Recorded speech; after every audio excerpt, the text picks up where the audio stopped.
Russell Wilson picks up a first down, and now 9 of his 12 carries this year have gone for a first, a 17-yard gain. NFL News Today. Bryce Hall covering Cortland Sutton here, but it's a run to McLaughlin who breaks free, down the sideline, great speed, and he... After 2024 NFL Draft, Jets must pursue 3 free agents. Will the Jets ultimately succeed in 2024? Jets are all in on 2024, as they should be. Aaron Rodgers, 40, is their Super Bowl hope. If so, it should happen soon. New York worked to strengthen its squad on both sides of the ball this offseason to give Rodgers more weapons. They traded for Haason Reddick to improve the offensive line and defense. It went beyond free agency and trades. The Jets had a good NFL draft. Have the Jets done enough? New York plays in a winnable AFC East division. Buffalo Bills lost key players, Miami Dolphins lost top defensive players, and New England Patriots are no longer a danger. Not now, anyway. Not only must the Jets survive their division. To reach the Super Bowl, they must beat the Baltimore Ravens, Houston Texans, Cincinnati Bengals, and, most importantly, the Kansas City Chiefs. Gang Green has a strong roster. That's certain.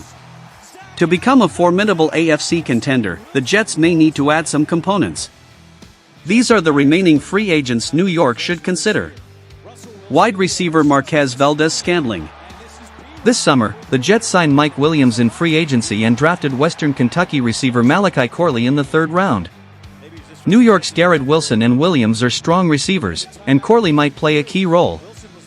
Other Jets players include Allen Lazard, a Rodgers favorite from the Green Bay Packers. Williams' ruptured ACL was a major reason the Los Angeles Chargers terminated him, along with his contract. Corley seems like a steal for Gang Green. Rookies, especially those picked past the 2nd round, are a gamble. Why not add Marquez Valdes-Scantling, who played well with Rodgers in Green Bay, as insurance? Over the past 2 years, Valdes-Scantling has helped the Kansas City Chiefs win 2 Super Bowls. He has made key postseason catches on Patrick Mahomes' throws to help win 2 championships. Valdes-Scantling has great postseason experience and a terrific chemistry with Rodgers. The 29-year-old had his greatest season in 2020 with the Packers, catching 33 passes for 690 yards and 6 touchdowns. He topped the NFL with 20.9 yards per catch that season, showing his connection to Rodgers. Valdes-Scantling caught 42 catches for 687 yards and 2 touchdowns 2 years prior. Do the Jets need receiver? Unfortunately, injuries happen, thus depth is never enough. Again, Rodgers' friendship matters. Connor McGovern offensive lineman Joe Tipman is New York's starting center in 2024 following a strong debut season. This is why the Jets didn't re-sign Connor McGovern in free agency. McGovern is still available, and New York needs offensive line depth. After overhauling their offensive line this offseason, the Jets may still grimace at the 2023 injury. That's shell-shocking, therefore New York should prioritize trench depth. McGovern is well-known and versatile. He plays center but can also guard, giving the Jets flexibility. Additionally, McGovern was cheap at this stage. Teams haven't shown much interest in him in free agency. If New York calls him about returning, he may accept a cheap 1-year contract.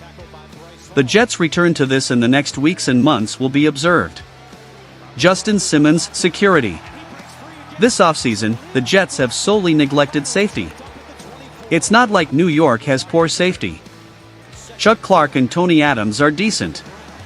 But do you want them back there to defend aerial threats like the Dolphins and Chiefs? Probably not.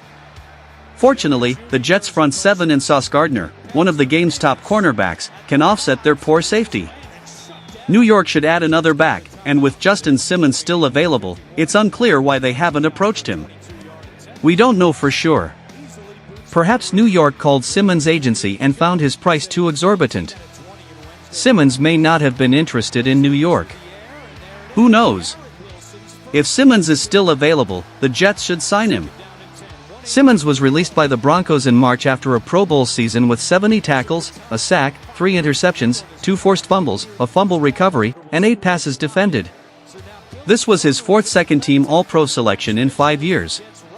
Evidently, the 30-year-old has much left, thus his availability is odd. He may be waiting for the perfect opportunity or demanding too much. Simmons will likely sign soon, and the Jets would be ideal.